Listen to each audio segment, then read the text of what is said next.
नमस्कार, आप देख रहे हैं एबीपी न्यूज के इंस्टाग्राम पेज पर लाइव, जहां कुछ ही देर बाद जुड़ेंगे मनोज तिवारी, भारतीय टीम के क्रिकेटर। मनोज एक ऐसे क्रिकेटर है जो कि बार बार भारतीय टीम की तरफ से रन्स बनाए, लेकिन उनको इग्नोर किया गया। भारतीय टीम में कभी उनको रेगुलर मौका नहीं मिला। तो चलिए, मनोज तिवारी हमारे साथ जुड़ गए हैं। Manoj, thanks for joining us. देखिए, थैंक यू। जो दर्शक है आज बहुत लोग ये कह रहे थे कि मनोज तिवारी जब आ ही जाएंगे आज 5:30 बजे, मतलब कोई सेटल करने मत दीजिएगा उनको, शुरू में ही ऐसा सवाल पूछिएगा ताकि वो कोई राज खोले। आप पर है पहला ही सवाल ये है कि देखिए, फिल्म इंडस्ट्री में रिसेंटली बहुत सारे बात ऐसा हो रहा है कि अभय देओल जैसे एक्टर, ऐसे बहुत सारे एक्टर है जो कि जब भी उनको मौका मिलता है वो हिट फिल्म देते हैं, छोटे बजट में हिट फिल्म दे देते हैं, बाद में उनको मौका नहीं मिलता है। आपको जब मौका मिला आपने 100 बनाए, फिर 14 मैच आपको बाहर बैठना पड़ा, वापस आए 65 रन बनाए, 4 विकेट लिए, फिर भी आपको मौका क्यों नहीं मिलता है? क्या फेवरेटिज्म है भारतीय क्रिकेट में? क्या है? आप बेहतर बता सकते हैं। मतलब स्टेप आउट करना पड़ेगा पहले बॉल से ही। लोग आज कह रहे हैं कि अगर है तो बताइए। नहीं, देखिए, फेवरेटिज्म ऑब्वियसली है, लाइकिंग डिसलाइकिंग भी बहुत स्ट्रांग है, इसमें कोई दो राय नहीं है। और मेरी जो क्रिकेट कैरियर रही है, अंतर्राष्ट्रीय क्रिकेट कैरियर, एक खुली किताब की तरह है कुंतल दा। इसमें कोई छुपाने वाली बात है नहीं। जितने भी लोग पूरे विश्व में क्रिकेट फॉलो करते हैं, और अगर मेरे कैरियर को अगर फॉलो किए होंगे तो उनको पता ही है कि 100 करने के बाद 14 मैच मुझे बैठना पड़ा था। मैं कभी सोचा भी नहीं था कि सेंचुरी करने के बाद, man of the match award लेने के बाद मैं टीम में जगह नहीं बना पाऊंगा, तो मेरे समझ के बाहर था। और ये सिर्फ 14 मैच, नेक्स्ट 14 मैच की बात नहीं है। ये मैच 14 मैच हुए थे 6 महीने के अंदर, और 6 महीने में बहुत सारे टूर्स हुए थे भारतीय टीम की। तो मैं वो सब टीम में था, 14 जन स्क्वाड में था, लेकिन उस तरह मौका नहीं मिला। लेकिन अपने आप को प्रिपेयर हमेशा करते रहना पड़ता है कि अब मौका मिलेगा या तब मौका मिलेगा, लेकिन मेरे साथ वो हुआ नहीं। हो सकता है जो कैप्टन और टीम मैनेजमेंट थे उस टाइम पे, उनके हो सकते है कुछ अलग ही सोच विचार होंगे आगे मेरे को लेके, तो पता नहीं चला, अभी तक पता नहीं चला, टू बी ऑनेस्ट। और इसमें छुपाने वाली कोई बात नहीं, मैं हमेशा ही कहता हूँ, और सच है, और सच से मैं कभी पीछे मुड़ता नहीं हूँ और जाता भी नहीं हूँ। तो जो है वो एक खुली किताब की तरह है। देखिए, मुझे याद है 2012 T20 वर्ल्ड कप चल रहा था, कोलंबो में मैच था, इंग्लैंड के खिलाफ मैच खेलना था भारतीय टीम को। तो नेट पर ऐसा हुआ था कि एक ऑलराउंडर बल्लेबाजी करने, वो दो बार बल्लेबाजी किया, आपको बल्लेबाजी करने का मौका ही नहीं मिला। तो मेरे साथ उस टूर में कुशांत सरकार, जर्नलिस्ट कुशांत सरकार वो थे, he is a good friend of mind. उन्होंने आपको प्रैक्टिस के बाद वो आके मुझे कहा कि आपको एक सवाल पूछा था। उन्होंने कहा था कि आपने बल्लेबाजी करने आप गए क्यों नहीं थे? क्योंकि आपके पास नेट बॉलर था, नेट बॉलर्स के खिलाफ तो आप बल्लेबाजी कर सकते थे, चाहे आपको मौका मिले ना मिले कल के मैच में, बात तो सही है, लेकिन आप बल्लेबाजी क्यों नहीं किया? तो फिर आपने शायद जवाब ये दिया था कि वो बेचारे नेट बॉलर्स कितना देर तक गेंदबाजी करेंगे, वो भी इंसान है। पिछले 2 ढाई 3 घंटे से वो गेंदबाजी कर रहे थे, मुझे लगा कि चलिए बैटिंग आज ना करे। तो क्या मतलब ऐसा भी होता है कि नेट में बल्लेबाजी करने का ही मौका नहीं मिलता है कोई टीम के खिलाड़ी को?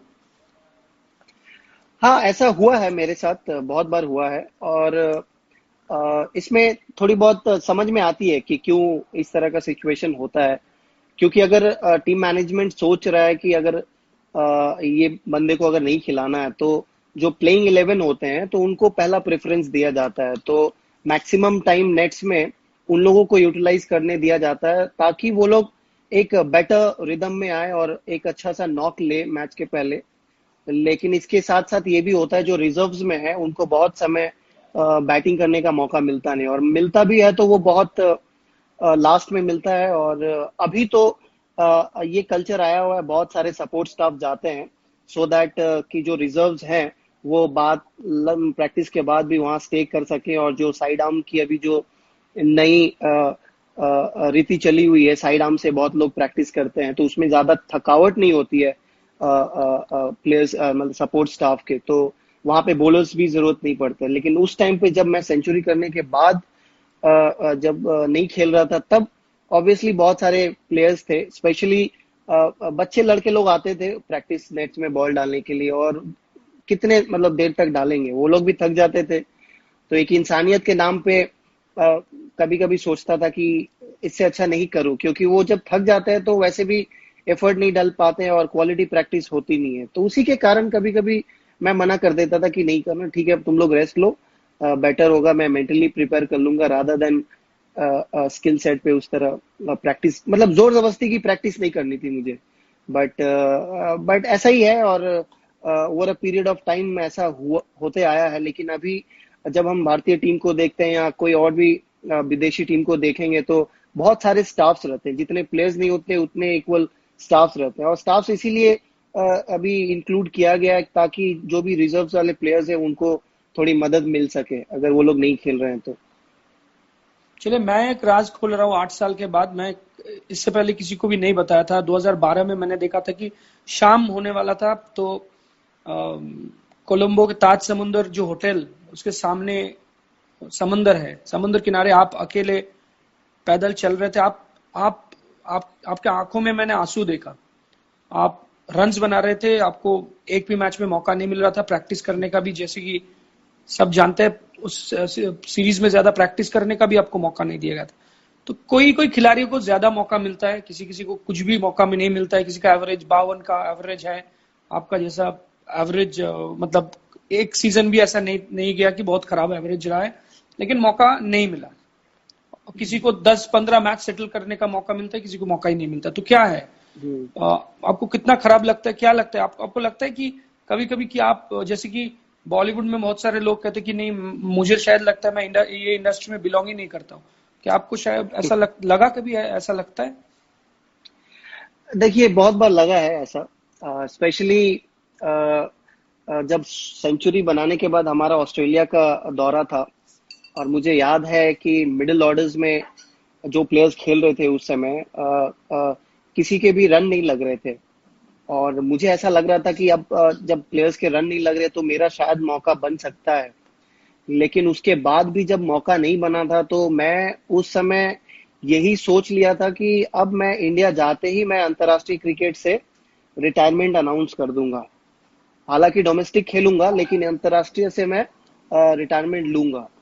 लेकिन वो सोच कुछ देर तक के लिए ही थी, क्योंकि उसके बाद मैं रियलाइज किया कि मैं ऐसा प्लेयर नहीं बनना चाहता हूँ और ऐसा इंसान नहीं बनना चाहता हूँ कि अगर तकलीफ आ रही है, अगर मुश्किल वक्त है, तो पीठ दिखा के भागना नहीं है। मुझे वापस फिर से आना है दल में। और मैं हमेशा से बहुत यूट्यूब वीडियोस भी देखता हूँ, मोटिवेशनल वीडियोस हमेशा देखता था। देखने का यही कारण था कि मेरा जो करियर है, अगर क्लोजली किसी ने फॉलो किया है तो वो देख पाएंगे कि मुझे कभी भी मौका मिला है तो वो चौथे मैच में या पांचवें मैच में जाके मौका मिलता था, शुरू से कभी मौका नहीं मिला। तो वो एक हमेशा सा डाउट रहता था मेरे अंदर कि मौका मिलेगा नहीं मिलेगा, क्या सोच रहे हैं नहीं सोच रहे, और क्लैरिटी उतनी अच्छी नहीं थी। कम्युनिकेशन जो हम लोग अभी बहुत सुनते हैं, ये वर्ड कम्युनिकेशन, कम्युनिकेशन मेरे साथ उस तरह कभी हुआ नहीं था। होता तो हो सकता था, मैं अच्छे फ्रेम ऑफ माइंड में हमेशा रहता, तो वो क्लैरिटी रहती कि मैं अगर नहीं खेल रहा हूँ तो क्या कारण है, अगर खेल रहा हूँ तो क्या एक्सपेक्टेशन है मेरे से। तो एक क्लियर माइंड में रहने से एक प्लेयर अच्छा परफॉर्म करने का चांसेस बहुत ज्यादा रहता है। तो इस तरह की सोच उस टाइम आई थी, और मैंने कहा कि वीडियोस इसलिए देखता था ताकि मैं मोटिवेट अपने आप को कर सकूं। 1992 में जब डेरेक रेडमंड बोल के जो एथलीट है ट्रैक एंड फील्ड के, जो 400 metre, obviously he was favourite to win 400 metre, जब वो उसकी लास्ट 10 to 20 मीटर्स जब बाकी थी, तो उसकी हैमस्ट्रिंग में इंजरी हो गई थी। तो उसके बाद क्राउड से एक बंदा आया भाग के उसके पास उसे कंसोल करने के लिए। तो वो बंदा कह रहा था कि son, you don't have to do that. बाद में हमें पता लगा कि वो उसके पिताजी थे। कि उसको बोल रहा है कि तुझे ये करने की कोई जरूरत नहीं है। तो पुलिस वाले जो सिक्योरिटी गार्ड्स थे वो दौड़ के आए, तो फिर उन्होंने बोला कि सर आप नहीं आ सकते। तो फिर उन्होंने अपना परिचय दिया, बोला ये मेरा बेटा है। तो उसके बाद पुलिस वाले लोग चले गए। उसके बाद उनके डैड ने उसको हेल्प किया और डेरेक रेडमंड ने बोला no dad, I have to finish this line, I have to finish this cross, it doesn't matter कि आई विन और lose, the question is that I have to finish somehow. तो वो लंगड़ाते वो रोप finish line cross किए और 10 metre के पहले ही 10 से 5 मिनट के पहले उसके डैड ने उसे छोड़ दिया, बोला no son this is your time now, you go ahead. So इस तरह की जब वीडियोस मैं देखता था तो वो जो सोच आती थी कि चलो अब अंतर्राष्ट्रीय क्रिकेट से मैं सोचा था कि रिटायरमेंट ले लूंगा, तो फिर इस तरह की वीडियोस मुझे बहुत मोटिवेट करते हैं और पंप अप भी करता है कि नहीं, मुश्किलात है, डिफिकल्ट सिचुएशन है, जो आप चाहते हो हमेशा वैसा मिलता नहीं है। तो इसका मतलब ये नहीं कि आप छोड़ के पीछे चले जाओ और compete ना करो। तो इसी के कारण से मैं फिर वो सोच जो थी रिटायरमेंट लेने की वो मैंने ली नहीं और आगे बढ़ने की कोशिश की। उसके बाद जब मौका मिलेगा तो फिर अच्छा करने का वही सोच विचार करके उतरूंगा और किया भी मैंने। श्रीलंका में मैं एक सीरीज में 4th मैच में मौका मिला तो 4 विकेट लिया, 21 रन भी बनाया और उसके बाद 5th मैच में last match of the series 65 बनाया। तो दोनों मैच में एक इम्पैक्ट वाला प्लेयर का एक कोई अवार्ड मिलता था उस समय, तो दोनों अवार्ड मेरे पास है अभी भी। उसके बाद फिर क्या हुआ अब तो याद भी नहीं है कि कब क्या हो गया था मेरे साथ। तो इस तरह के कैरियर रही है मेरे साथ, इसमें कोई छुपाने वाली बात है नहीं। देखिए, दर्शकों को मैं बता सकता हूँ, आप अगर भारत से आप ऑस्ट्रेलिया जा रहे हो, सिंगापुर या हांगकांग या बैंकॉक में आप स्टॉप ओवर लिया, उसके बाद लंबे फ्लाइट वापस लिया, ऑस्ट्रेलिया जब आप पहुंचेंगे तो ज्यादातर ऐसा होता है नींद आने में 2-3 दिन लग जाता है, पहले टाइम एडजस्ट करने में 2 दिन लग जाता है, नए टाइम जोन में आप जा रहे हैं। तो मनोज तिवारी पहुंचे, उनको आधा घंटे में ये कहा गया आपको ब्रेट ली को फेस करना है। तो मनोज कैसा था, आप कर नहीं पाए ज्यादातर, मतलब ऐसा भी हो सकता है कोई महान बल्लेबाज जो भी है, जो भी खेल रहा है भारतीय टीम की तरफ से, कोई भी फेल कर सकते थे, क्योंकि आपको लैंड होना ऑस्ट्रेलिया 17-18 घंटे आपको सफर करना है। उसके बाद तुरंत आपको कहा जाता है कि आप ब्रेट ली को खेलिए, आप दुनिया के जो टॉप के तेज गेंदबाज है, ऑन अ फास्ट विकेट आप खेलिए। तो फेलियर हो सकता है ऐसा सिचुएशन में। कैसा था वो मैच में, क्या सिचुएशन था? देखिए, मैं ये मानता हूं कि किसी भी प्लेयर के लिए वो आइडियल सिचुएशन नहीं है, लेकिन मैं कोई कंप्लेन या एक्सक्यूज नहीं देना चाहूंगा। एज अ प्लेयर हमें हमेशा ही रेडी रहना चाहिए, तो मैं भी वो उसी तरह तैयारी था और मुझे कहा गया था कि मैच के सुबह वाले दिन युवराज सिंह पाजी का फिटनेस टेस्ट होगा, अगर वो पास हो गए तो वो खेलेंगे, अगर नहीं पास हुआ तो तू खेलेगा। तो उस हिसाब से अपना प्रिपरेशन मैंने किया था। लेकिन ये भी बात सही है कि इतना ट्रैवल करने के बाद अगर 2-3 दिन मिल जाती तो हो सकता है वो अकस्टम हो जाते हैं हम लोग वो कंडीशन से और पता लग जाता है कि किस तरह के पिच में खेल रहा हूँ। और मैं 3 साल के बाद I was making a come back, तो बहुत लंबे टाइम के बाद वो मौका मुझे मिला था। हालांकि वो मौका मैंने गवा दी, लेकिन उससे भी बहुत सबक मैंने लिया है कि नो मैटर व्हाट कि जो भी कारण से मैं आउट हुआ हूँ उसको एनालाइज किया हूँ, उसके बाद फिर अपने आप को अच्छा करने की कोशिश की है। और भगवान का दया है, लोगों का प्यार है और मेरे कोच के आशीर्वाद है, मम्मी पापा का आशीर्वाद है, वाइफ का सपोर्ट हमेशा रहा है। तो आने वाले टाइम उसके बाद अच्छा ही गया है भगवान का दया से। लेकिन ये भी बात सही है कि जब तक मैं समझा कि वो सिचुएशन को कस्टम करते करते वो मेरी विकेट चली गई थी और मतलब एक अच्छा सा मेमोरी नहीं कह सकूंगा कुंतल भाई, बट लेकिन एक मौका था जो मैंने गवाया। मनोज, आप आईपीएल में काफी सक्सेसफुल रहे, केकेआर को एक दफा आप आईपीएल जिताने में लास्ट ओवर में आप शानदार बल्लेबाजी किया, वो सीजन भी अच्छा गया था, पुणे की तरफ से खेला, stylish player of the match, कई बार आपको अवार्ड मिला, 3-4 दफा। लेकिन ऐसा भी हुआ कि आप आईपीएल में अनसोल्ड रहे। तो कोई ऐसा भी कहते हैं कि एक फ्रेंचाइजी के एक ऑफिशियल ने एक बार कहा था कि Manoj Tiwari is very difficult to handle. कई बार ऐसा हो जाता है मनोज तिवारी के साथ, किसी का झगड़ा हो जाता है ग्राउंड में, मनोज तिवारी बहुत इमोशन दिखाता है। कितना सही है, कितना गलत है, आप क्या कहेंगे? आप बहुत इंटेंसिटी से क्रिकेट खेलते हैं। होता है, मतलब टेनिस में भी जॉन मैकेनरो थे, उनके साथ तो लोगों का कभी बनता था, नहीं भी बनता। तो क्या मतलब आप क्या कहेंगे, इसको कैसे देखेंगे, सही है कि गलत है, क्या है? नहीं, मुझे उन लोगों पे थोड़ा दया आता है, और जो ये इस तरह की बातें किसी और को जाके कहते हैं। अगर कोई इस तरह की चीजें हैं, अगर मेरे से कोई गलती हो रही है, तो वो फेस टू फेस आके बात कर सकते हैं ना। ऐसा नहीं है कि आप नहीं बता रहे हो और आप बाहर जाके बता रहे हो कि उसको हैंडल करना मुश्किल है। क्या हैंडल करना मुश्किल है, ये मुझे खुद खुद को नहीं पता। मैं हमेशा ऑनेस्टली हार्ड वर्क करता हूँ, और कोशिश यही करता हूँ कि अपने टीम को किस तरह कंट्रीब्यूट करूँ, सिर्फ बैटिंग में नहीं, बॉलिंग में और फील्डिंग में भी। और ये क्वेश्चन कहाँ से आया, आज तक मुझे कभी किसी ने बताया भी नहीं। इमोशंस तो ऑब्वियसली मेरी दिखती है, और मैं बहुत इमोशनल बंदा हूँ, इसमें तो कोई दो राय नहीं है। और इमोशंस हमेशा रहना भी चाहिए, बहुत सारे प्लेयर्स के हैं। लेकिन मेरे करियर में, आईपीएल करियर में अगर आप देखोगे, बहुत समय अगर किसी के साथ मेरा अनबन अगर हुआ भी होगा, तो वो बैटिंग ऑर्डर को लेके हुआ होगा।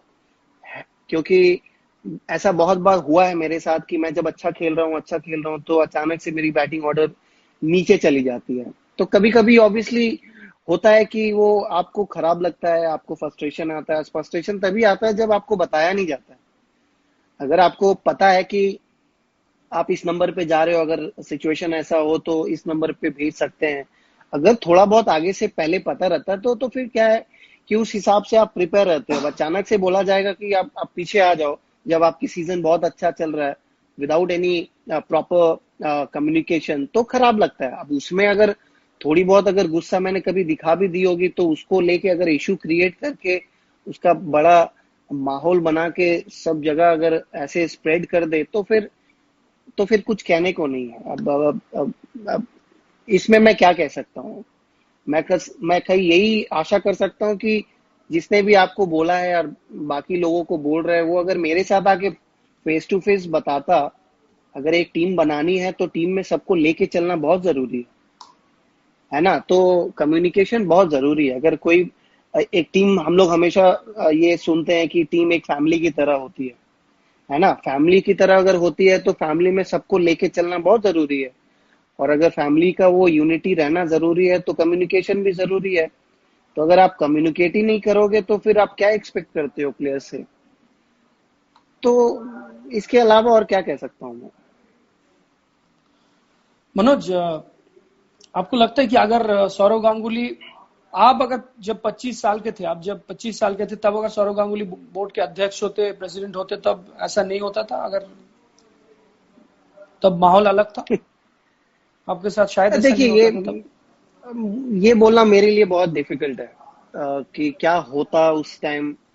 बट ये तो बात सही है कि पावर बोलता है। जिस राज्य का चीफ सिलेक्टर्स होते हैं, वहां से प्लेयर्स बहुत जल्दी ऊपर आते हैं। तो इसमें कोई छुपाने वाली बात नहीं। अगर आप over a period of time आप कभी भी देख लो, अगर कोई साउथ से है तो साउथ के प्लेयर्स बहुत आते हैं, अगर वेस्ट से है तो वेस्ट के प्लेयर बहुत आते हैं, सेंट्रल के हैं तो सेंट्रल के बहुत सारे यंग प्लेयर्स आ जाते हैं, और अगर नॉर्थ के हैं तो बहुत सारे प्लेयर्स ऐसे हैं जो नॉर्थ के आ जाते हैं। और ये सब प्लेयर आते हैं, खेलते हैं कुछ मैच और गायब भी हो जाते हैं।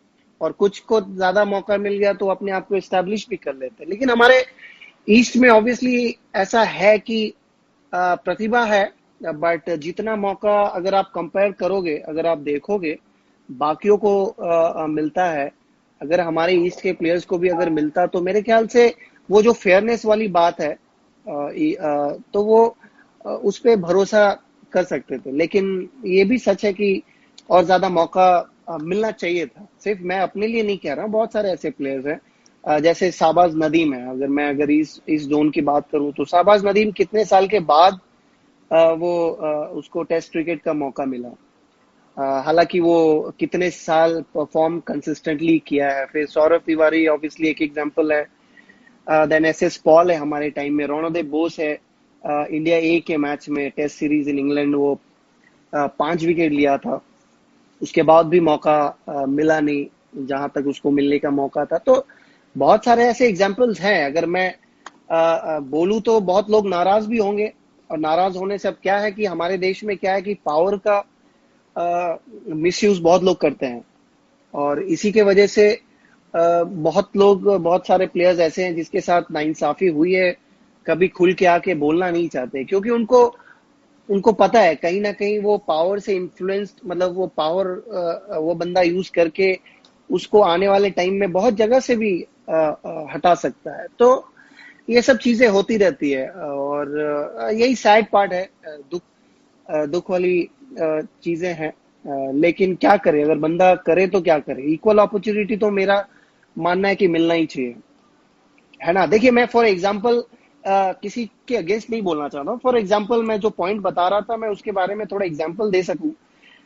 जब हमारे अभी फॉर्मर जो चेयरमैन थे, MSK प्रसाद, वो जब साउथ से आए, तो उससे पहले तक हनुमान विहारी की किसी ने बात नहीं की थी डोमेस्टिक क्रिकेट में, अगर अगर आप रिकलेक्ट करोगे तो हालांकि वो रन बना रहे थे, उनकी टीम प्ले डिवीजन में खेल रही थी बहुत सालों से, और उसके बाद एक साल उसके बाद एलिट में आए, उसके बाद एलिट में उसने रन बनाया, तो प्लेट और एलिट में मिक्स करके उसने जितने भी रन बनाए, जैसे ही MSK प्रसाद आए उसके बाद ही उसका नाम सामने आया।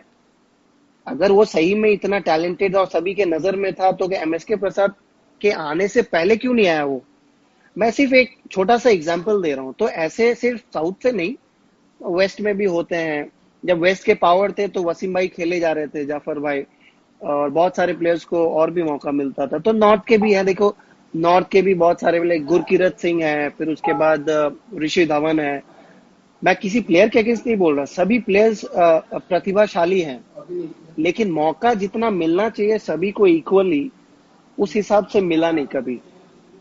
और यही एक चीज है जो हमेशा कभी भी सोचता हूँ तो थोड़ी दुख तो होती है, लेकिन क्या कर सकते हैं, इसी तरह चल रही है। और आने वाले समय में अगर मैं कहीं एडमिनिस्ट्रेशन में अगर आया, तो मैं ये चीज जरूर करूंगा कि फेयरनेस जो चीज है, इक्वल अपॉर्चुनिटी सबको मिलना चाहिए, वो मैं कोशिश हमेशा करूंगा कि कोई भी ऐसा बंदा नहीं हो जो डिजर्विंग है उसको मौका नहीं मिले। जी बिल्कुल। आपने सिलेक्टर्स के बारे में एक बार कहा था, आपने ट्वीट ही किया था कि और क्या करना है टीम में मौका मिलने के लिए, इंडिया ए टीम में एटलीस्ट। तब हाँ, ऐसा कहा गया था, कुछ सिलेक्टर्स ने ऐसा कहा था कि नहीं, मनोज तो अब सीनियर हो चुके हैं, या तो वो इंडिया खेलेंगे या तो फिर वो बाहर रहेंगे, इंडिया ए नहीं। लेकिन देखा गया तो उस समय 30-32 साल के ऐसे क्रिकेटर इंडिया ए खेल रहे थे। देखिए, ये भी एक बात है कि जब मेरी दोबारा जब सिलेक्शन हुई थी जिम्बाब्वे में, 3 मौका मिला था ना मुझे, तो मैं उस टाइम मैं प्रिपेयर्ड नहीं था, वो मेरी गलती थी। जहां पे मुझे मौका मिला था वनडेज में, लेकिन मैं मौका का कैपिटलाइज नहीं किया, और वो मौका आया था ऑस्ट्रेलिया, जब मैं गया था इंडिया ए का कैप्टन बन के, टेस्ट सीरीज में। टेस्ट सीरीज में वनडे इंडिया ए का कैप्टन बन के गया था, जहां पे बुमराह ने अपनी इंडिया ए की जर्नी शुरू की थी, वहां से उसके बाद forward he went on to play for India and still continuing. तो उस टूर में मैं कैप्टन था, वहां पे मेरी परफॉर्मेंस बहुत अच्छी थी, वनडेज में भी बहुत अच्छी थी, तो उसके वजह से फिर जिम्बाब्वे में मौका मिला था। लेकिन वहां पे मेरी वनडे की 3 अपॉर्चुनिटी फेल होने के बाद मैं समझ गया था कि वनडे में अभी मौका मिलना मुश्किल हो जाएगा, क्योंकि ये मौका मैंने गंवाया। लेकिन उसके बाद मुझे इंडिया ए के टीम से ही बाहर कर दिया गया, और मैं कैप्टन बन के गया वहां पे, ऑस्ट्रेलिया के साथ सीरीज ड्रॉ की। 2 ही मैच की सीरीज थी, तो हमने ड्रॉ की, और उनके लिटरली बहुत अच्छे अच्छे प्लेयर्स थे, फुल ऑस्ट्रेलियन प्लेयर्स जो रेकनिंग में थे और खेले भी हुए थे। तो अच्छा टूर्नामेंट गया था, उसके बाद मुझे इंडिया ए से निकाल दिया गया, कोई कारण भी नहीं दिया गया। और मैंने सिलेक्टर को यही बोला था कि मुझे एक मौका तो डेज में दो, और वो भी राहुल द्रविड़ सर जब टेक ओवर किए थे, मैं चाहता था कि उनके अंडर में इंडिया ए के डेज मैचेस खेलूं, ताकि उनसे बहुत कुछ सीख सकता हूं। और मैं लिटरली, आप अगर आपको याद है, जब ऑस्ट्रेलिया टीम टूर की थी, सीनियर टीम, मैंने बोर्ड प्रेसिडेंट 11 का होके हाईएस्ट रन बनाया था चेन्नई में, 130 रन।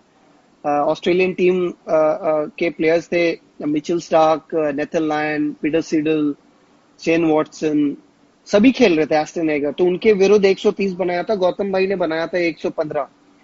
इंग्लैंड जब आई थी, एंडरसन, ब्रेस्नेन और ब्रॉड, ये लोग जब आए थे तो वानखेड़े में नहीं, सीसीआई में 93 किया था मैंने, तो वो मेरी हाईएस्ट थी हमारे टीम के तरफ से, इंडिया ए के टीम के तरफ से। तो दो दो बार अच्छा रन करने के बाद और ऑस्ट्रेलिया ए में जाने के बाद इतना क्लोज था मैं, I was very close to play for test cricket. उसके बाद अगर मौका नहीं मिलेगा तो अब मैं बहुत हैरान हो गया कि वनडे के परफॉर्मेंस पे आपको मेरे को डेज से भी निकाल क्यों दिया गया। तो बहुत खराब लगा उस टाइम पे, क्योंकि मैं चाह रहा था कि राहुल भाई के अंडर में मैं अच्छा करूं, क्योंकि एक सेटअप इन लोगों ने तैयार किया था कि राहुल भाई विल टेक केयर अंडर 19, फिर वहां से सीनियर टीम्स की जो भी तालमेल है कोचिंग एंड इन लोगों का, तो उन लोगों का क्या है कि एक एक ये बन गया था, एक कम्युनिकेशन हो रहा था कि वहां से जो भी अच्छा कर रहे थे वो इंडिया के लिए आगे जा सकते थे। तो लेकिन वो मौका दिया नहीं, तो कुछ कर नहीं सकते। लेकिन क्या कर सकते हैं इसमें, कुछ कर भी नहीं सकते। As a player you just have to go on to the field और परफॉर्म ही कर सकते हैं, उसके अलावा क्या कर सकते हैं। अभी अभी ये जो सीजन गया है इसमें भी बंगाल से मैं ही रणजी ट्रॉफी में सबसे ज्यादा रन बनाया हूँ, उसमें एक 300 भी बनाया। या भगवान का दया है और मेहनत जो करता हूँ और लोगों का जो प्यार है, और उनके वजह से कर पाता हूँ इस एज में भी। मनोज, आईपीएल में देखा जाए तो अब तक के सबसे फेवरेट मोमेंट कौन सा रहा है आपका? फेवरेट मोमेंट 2012 केकेआर के लिए जब मैं खेल रहा था, वो बाउंड्री जो मैंने मारी थी लास्ट में, 2 बाउंड्री मारी थी, और मेरा और शाकिब का जो तालमेल था, उस मैच में भी मैं ऊपर जाने वाला था, लेकिन मैच का जो सिचुएशन था, उन लोगों को लगा कि कोई स्ट्रांग हिटर को भेजा जाए, इसलिए लक्ष्मी भाई को और यूसुफ पठान भाई को पहले भेजा गया था मेरे से।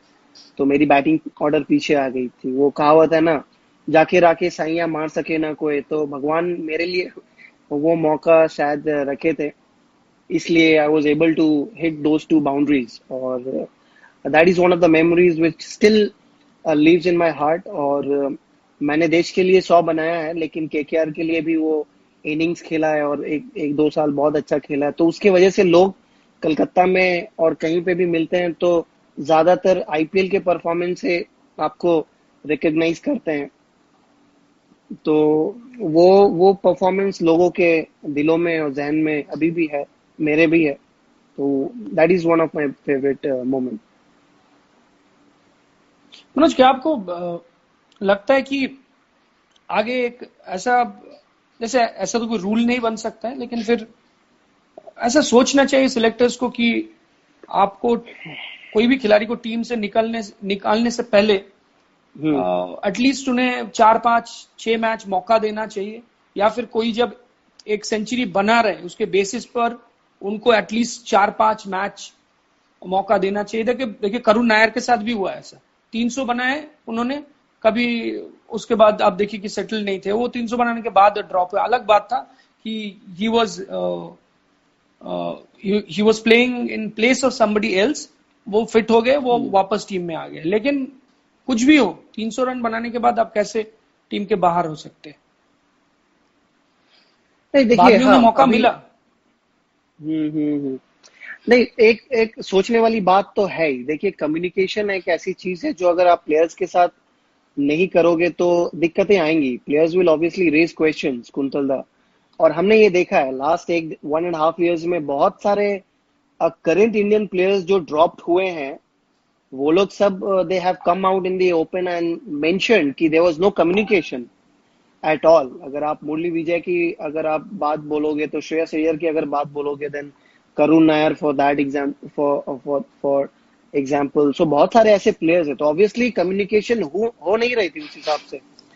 तो कहीं ना कहीं ये दिक्कत तो है, अगर कम्युनिकेट नहीं हो रहा है। और ऑब्वियसली एक मैच में, एक इनिंग्स में या 2 इनिंग्स में प्लेयर्स को तो पहचान नहीं सकते। हालांकि हमारे देश में ऑब्वियसली पंडित्स बहुत हैं जो ये इसमें माहिर है कि देख के बता देंगे कि ये खेल पाएगा कि नहीं खेल पाएगा। अगर वैसा ही होता तो फिर मतलब बाकी जो मेहनत करके और रेगुलरली कंसिस्टेंटली परफॉर्मेंस कर रहे हैं तो उनका तो कभी चांस ही नहीं बनेगा। तो ऑब्वियसली एक फेयर अपॉर्चुनिटी सबको मिलना चाहिए।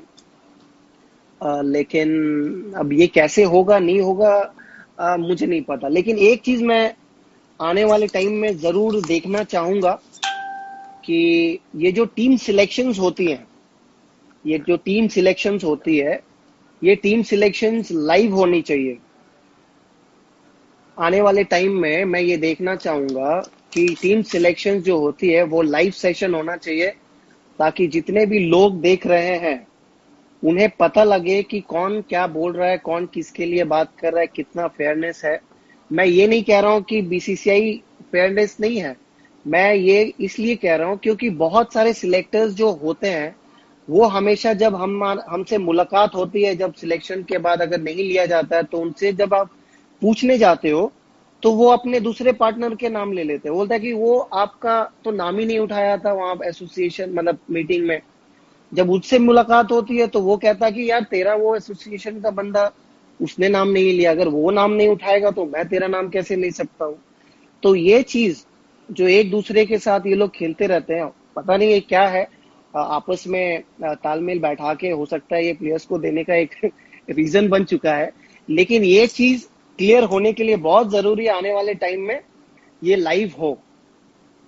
और लाइव होने में तो कोई दिक्कत नहीं है, अगर एक इंडियन टीम चुननी जा रही है तो ऑब्वियसली लाइव सेशन होगी तो उसमें पता लगेगा कि किस तरह टीम चुना जाता है, और कौन से सिलेक्टर्स क्या बोलते हैं एक प्लेयर्स को चुनने के लिए, क्या अपना तथ्य देते हैं चुनने के लिए, तो उससे पता लग जाएगा कि कौन सच बोलता है कौन झूठ बोलता है। जी बिल्कुल। और आकाश चोपड़ा ने just a couple of days back उन्होंने कहा कि अजिंक्य रहाणे को तो टीम से ऐसे बाहर कर दिया गया था जैसे कि दूध से अब मक्खी को हटा रहे हैं। तो 2015 से लेकर 18 तक उनका एवरेज 40 के ऊपर था वनडे क्रिकेट में। और अब वर्ल्ड कप सेमीफाइनल ही देख लीजिए ना कि शायद जहां बॉल मूव कर रही थी, he is a class act, is a very good batsman. 2018 में वो मैच में ऐसा नहीं लगा था कि, ऐसा लगा शायद कि वो अगर रहते तो मैच में अलग भी हो सकता था। ऐसा कोई चाहिए था ऑन द टॉप जो कि शायद 30 40 50 बॉल खेल सके, लेकिन ऐसा हुआ नहीं था सेमीफाइनल मैच में। तो उनको ऐसा लगा शायद आकाश चोपड़ा ने इसीलिए ऐसा कहा था। देखिए है ऑब्वियसली अभी जो वर्ल्ड कप गया है, नंबर 4 बैटिंग ऑर्डर उन लोगों को सिलेक्टर्स को मिले थे 4 साल नंबर 4 बैट्समैन खोजने के लिए, लेकिन फिर भी खोज नहीं पाए क्योंकि हमने देखा केएल राहुल को 4 नंबर के लिए तैयार किया जा रहा था, ऋषभ पंत को बीच में ट्राई किया जा रहा था। जब आपके पास इतना समय है, आप जब 14 या 15 के प्लेयर्स चुनते हो तो उसमें से तो ऑब्वियसली 12 से 13 प्लेयर तो ऑटोमेटिक चॉइस है, उसमें आपको कोई सिलेक्ट करने की जरूरत नहीं है। आपको सिर्फ चुनना था एक प्लेयर, वो भी 4 नंबर के लिए। उसमें भी बहुत दिक्कत हो गई और बहुत लेट हुई, तो कहीं ना कहीं उसका खामियां हम लोग ने देखा वर्ल्ड कप सेमीफाइनल में, जिसकी वजह से बहुत इश्यूज भी हुए। बहुत लोग कह रहे थे धोनी भाई को आना चाहिए था, बहुत लोग कह रहे थे कि ऋषभ को करने देना चाहिए। तो ये कंफ्यूजन नहीं होना चाहिए था। जब आपके पास इतना समय है और इतना क्लैरिटी है, तो इससे यही पता लगता है कि आप कंसिस्टेंट नहीं है किसी प्लेयर्स के ऊपर। तो भूल तो हुई थी, और भूल ऑब्वियसली हम लोग इसलिए इतना हार्ड वर्क करते हैं, इतना सीरीज खेलते हैं ये बड़े बड़े टूर्नामेंट्स के लिए, और आईसीसी वर्ल्ड कप एक बहुत बड़ा टूर्नामेंट है, तो उसकी तैयारी आपको पहले से करनी भी चाहिए थी। और मैंने हमेशा ये भी मेंशन किया था कि ये जो आईपीएल होती है उसमें हमारे जितने भी इंडियन प्लेयर्स हैं उनको ज्यादातर ऊपर की तरफ बैटिंग देना बहुत जरूरी है। ये जो फॉरेन प्लेयर्स है, मैं किसी के अगेंस्ट नहीं हूं, लेकिन ये जो फॉरेन प्लेयर्स है जो हमारे पिच के साथ यूज टू नहीं है, वो सारे प्लेयर्स आते हैं, आके यहाँ पे ओपनिंग स्लॉट लेते हैं, ओपनिंग स्लॉट लेके अच्छा करते हैं, और they get use to playing in our Indian conditions. Ultimately क्या होता है, जब वो टूर्नामेंट्स खेलते हैं, बड़े बड़े आईसीसी टूर्नामेंट जब होते हैं, तो वहां हमारे बॉलर्स को, हमारे जितने भी प्लेयर्स को खेल खेल के यूज टू हो गए हैं। स्पेशली अगर आप देखोगे स्पिन, आगे जितने अच्छे नहीं खेलते थे, अभी आईपीएल खेल खेल के और इतने अच्छे हो गए कि अब उनको आउट करने में दिक्कत आती है कभी कभी हमारे आईसीसी टूर्नामेंट्स में। तो ये सब चीजें हैं जो सोचने वाली बात है, क्योंकि at the end of the day जब हम लोग देखते हैं कि हमारी टीम जीत नहीं रही है, तो कितना अफसोस हम लोगों को होता है। हमारे सारे दर्शक कितने उत्तेजित हो जाते हैं, उल्टा फुल्टा बोलने लगते हैं और सारा इमोशन दिखता है। तो यही इमोशन अच्छा करने के लिए और टूर्नामेंट जीतने के लिए प्लानिंग होनी चाहिए बहुत पहले से। और ये कहीं ना कहीं इस तरह की प्लानिंग भी हो तो मेरे ख्याल से आने वाले टाइम में ऑब्वियसली अच्छा ही रिजल्ट होगा। और जितने भी ओवरसीज प्लेयर्स है, 4 प्लेयर्स के जो कोटा है, वो लोग वैसे ही एक्सपीरियंस्ड प्लेयर्स हैं। अगर इंडियन प्लेयर्स लोग ऊपर आके थोड़ा मैच अगर फंस भी जाता है तो वो लोग इतने एक्सपीरियंस्ड है and they get paid heavily as well, so they can come down the order and obviously handle that situation and take the team out of that difficult period. So ultimately you have to provide our Indian players better opportunities to excel at the top. अगर आप देखोगे तो बहुत कम ऐसे teams है जो Indian player से opening कराते हैं। 3 नंबर और 4 नंबर में सारे अपने इंडियन प्लेयर्स जाते हैं। ज्यादातर फॉरेनर्स ही हैं और वो लोग यूज टू हो रहे हैं और जब मेन टूर्नामेंट्स आते हैं वहां पे यूटिलाइज करते हैं वो एक्सपीरियंस। मनोज, चलिए before we wrap up the session एक आखिरी सवाल। आप शायद ये मैच देखा है, ये the match between West Indies and England Southampton में चल रही है। तो क्या आपको क्या चेंजेस देखने को मिला है और क्या लगता है कितना जल्दी ये न्यू नॉर्मल जो है क्रिकेट के मैदान पर इसके साथ एडजस्ट कर पाएंगे क्रिकेटर्स? देखिए, एडजस्ट तो कर रहे हैं अभी। ऑब्वियसली आज 5वां दिन है और अगर चाहेंगे तो ऑब्वियसली हो सकता है। और हमने देखा भी है कि अभी इंग्लैंड में क्या सिचुएशन है, वहां पे भी डेथ जितने हुए हैं अभी भी नॉर्मलाइज उतना हुआ नहीं है। उसके बावजूद भी क्रिकेट शुरू हो गई है वहां पे और जिस तरह हो रही है एक पॉजिटिव साइन है। और इंग्लैंड एक ऐसी कंट्री है जो इंग्लिश प्रीमियर लीग, देन उसके बाद क्रिकेट और बाकी फॉर्मूला 1 और ये सब धीरे धीरे शुरू उन लोगों ने स्टार्ट किया है। I think from other countries also will take a clue from there and जो भी नेसेसरी चीजें हैं करने की, प्रिकॉशंस एंड प्रोटोकॉल्स फॉलो करके मेरे ख्याल से शुरू कर सकते हैं। और ये एक पॉजिटिव साइन है क्योंकि अगर क्रिकेट हो रही है, अगर स्पोर्ट्स हो रही है तो obviously we all know that sports has the ability to unite people. और जिस तरह से बहुत सारे लोग इस दौरान डिफिकल्ट टाइम्स में कहीं ना कहीं डिप्रेशन में भी जा रहे हैं और तो इसके लिए एक अच्छा एक एंटरटेनमेंट और एक माइंड फ्री करने के लिए, बोर्डम भगाने के लिए एक अच्छा स्टेप हो सकता है। और इंग्लैंड ने दिखाया है, शुरू कर सकते हैं। तो आशा करते हैं सब कुछ ठीक रहा तो बहुत जल्द आईपीएल भी देख सकते हैं। जी बिल्कुल, हम सब यही उम्मीद में है कि इस साल शायद आईपीएल देखने को मिलेगा और क्रिकेटर्स को खेलने का मौका मिलेगा। और हमसे बात करने के लिए बहुत बहुत शुक्रिया मनोज। और उम्मीद तो यही करेंगे कि आप जहाँ बैठे हो पीछे फ्रेम में दिख रहा है, आप जब 100 बनाए थे वेस्ट इंडीज के खिलाफ on the left of where you are sitting, तो उम्मीद तो यही करेंगे कि आप वापस खेलेंगे भारतीय टीम के तरफ से, वापस रन्स बनाएंगे और शायद और एक ऐसा ही 100 भारतीय टीम के तरफ से बनाएंगे अगर आपको मौका मिला। हमसे जुड़ने के लिए बहुत बहुत शुक्रिया मनोज। कुंतल भाई, मैं एक चीज कहना चाहूंगा बिफोर वी रैप अप कि जैसे जितने भी लोग हैं क्रिकेट के लवर्स हैं, मैं उन लोगों को कहना चाहूंगा जो हमारे वेल विशर्स हैं स्पोर्ट्स के, उन लोगों को ये कहना चाहूंगा कि जितने भी चीजें मैंने यहाँ पे डिस्कस की है या जो भी मैं इंटरव्यूज में बोलता हूँ, मेरा ये मकसद कभी नहीं रहता है कि किसी की सेंटिमेंट्स को हर्ट करना। जो मेरे साथ हुआ है मैंने वही हमेशा सामने आके बोला है लोगों को। हालांकि बहुत सारे ऐसे भी फैंस हैं जिनको बुरा लगता है, तो बुरा लगने के कारण क्या होते हैं, बहुत दे स्टार्ट अब्यूजिंग। तो मैं यही दरख्वास्त करूंगा कि आप सिचुएशन को भी समझने की कोशिश करें कि मैं अपना स्टोरी बता रहा हूँ, इससे कोई प्लेयर छोटा या बड़ा नहीं होता।